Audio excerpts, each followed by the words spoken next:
بسم اللہ الرحمن الرحیم۔ جب اللہ کسی کو چھوٹی سی نیکی کا بدلہ دیتا ہے تو اس کی دنیا اور آخرت سنور جاتی ہے۔ اس طرح کا واقعہ آج کی اس ویڈیو میں بیان کیا گیا ہے کہ ایک مجبور ماں اور اس کے بچوں کو کھانا کھلانے پر اللہ تعالیٰ نے اس میزبان اور اس کے خاندان کو معاف فرما دیا۔ علوی خاندان کا ایک شخص بلخ میں رہتا تھا جو عجم کے شہروں میں سے ایک ہے۔ اس کی بیوی اور لڑکیاں تھیں اور اللہ تعالیٰ نے انہیں ہر قسم کی نعمتیں عطا کی تھیں۔ ایک دن وہ اس جہان فانی سے رخصت ہو گیا تو اہل و عیال کو اس کے جانے کے بعد فقیری اور تنگ دستی نے آ لیا۔ چنانچہ وہ بیوہ علویہ عورت اپنی لڑکیوں کو ساتھ لے کر کسی دوسرے شہر چلی گئی تاکہ وہ اپنے بچوں کو محفوظ رکھ سکے۔ اتفاقاً ان کا نکلنا بھی سخت سردی کے موسم میں ہوا۔ جب شہر میں داخل ہوئی تو اپنی لڑکیوں کو ایک غیر آباد مسجد میں بٹھایا اور خود ان کے لیے کھانے کا بندوبست کرنے کے لیے چلی گئی۔ اس کا سامنا دو جماعتوں سے ہوا۔ ایک جماعت تو ایک مسلمان کے پاس جمع تھی اور ان کے میر شیخ البلد تھا۔ دوسری جماعت ایک مجوسی کے پاس تھی جو اس کے میر تھا۔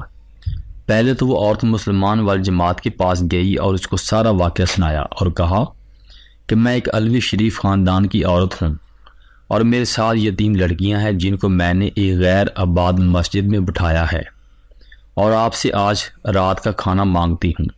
تو اس نے کہا کہ میرے پاس کوئی گواہ لاؤ کہ واقعی تو علوی خاندان کی عورت ہے۔ تو اس نے کہا میں اس شہر میں ایک اجنبی عورت ہوں، مجھے کوئی نہیں جانتا۔ چنانچہ شیخ البلد نے منہ موڑ لیا اور وہ عورت شکستہ دل ہو کر چلی گئی۔ پھر وہ اس مجوسی آدمی کے پاس آئی اور اپنا حال اس کے سامنے بیان کیا کہ میرے ساتھ یتیم لڑکیاں ہیں اور میں ایک علوی شریف خاندان کی عورت ہوں۔ شیخ البلد کے پاس جانے کا قصہ بھی سارا بیان کیا تو وہ مجوسی فوراً اٹھا اور اپنی عورتوں کو بھیجا کہ اس عورت کو اس کی لڑکیوں کے ساتھ میرے مکان پر لے آؤ۔ جب عورت اپنی لڑکیوں سمیت اس مجوسی کے گھر آئیں تو ان کو نہایت ہی نفیس کھانا کھلایا گیا اور بہترین لباس پہنایا گیا۔ جب آدھی رات ہوئی تو شیخ البلد نے خواب میں دیکھا کہ قیامت قائم ہو گئی ہے۔ شیخ البلد نے ایک خوبصورت محل دیکھا جو سبز یاقوت کا بنا ہوا تھا۔ محل کے تمام اطراف مرجان کے یاقوت جڑے ہوئے تھے۔ شیخ البلد نے کہا کہ یا رسول اللہ صلی اللہ علیہ وآلہ وسلم، یہ محل کس کا ہے؟ تو آپ صلی اللہ علیہ وآلہ وسلم نے فرمایا یہ مسلمان کے لیے ہے۔ اس نے کہا یا رسول اللہ صلی اللہ علیہ وآلہ وسلم، میں بھی مسلمان ہوں۔ تو آپ صلی اللہ علیہ وآلہ وسلم نے فرمایا میرے پاس گواہ لاؤ کہ واقعی تو مسلمان ہے۔ وہ سن کر حیران رہ گیا۔ نبی کریم صلی اللہ علیہ وآلہ وسلم نے فرمایا کہ وہ عورت جب تیرے پاس آئی تھی تو نے بھی یہی کہا تھا کہ میرے پاس گواہ لاؤ کہ تو واقعی علوی خاندان سے ہے، سو اسی طرح تو بھی گواہ لے کر آؤ کہ واقعی آپ مسلمان ہیں۔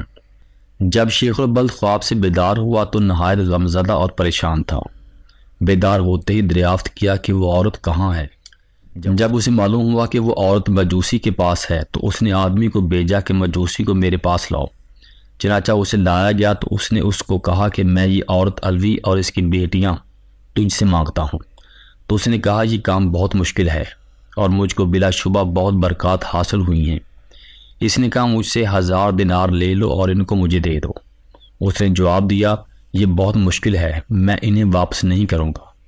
مجوسی نے کہا جو چیز آپ چاہتے ہیں میں اس کا زیادہ مستحق ہوں، اور وہ محل جو آپ نے خواب میں دیکھا ہے وہ میرے لیے بنایا گیا ہے۔ شیخ البلد نے کہا کیا تم میرے سامنے مسلمان ہونے کا اظہار کر سکتے ہو؟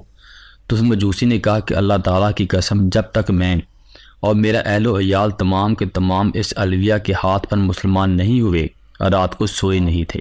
میں نے خواب میں اس طرح دیکھا تھا جس طرح تم نے دیکھا ہے، اور مجھے رسول اللہ صلی اللہ علیہ وآلہ وسلم نے فرمایا کہ وہ علویہ عورت اور اس کی لڑکیاں تیرے پاس ہیں۔ تو میں نے عرض کیا جی یا رسول اللہ صلی اللہ علیہ وآلہ وسلم۔ تو آپ صلی اللہ علیہ وآلہ وسلم نے فرمایا یہ محل تیرا اور تیرے گھر والوں کا ہے، تو اور تیرے گھر والے تمام جانتے ہیں۔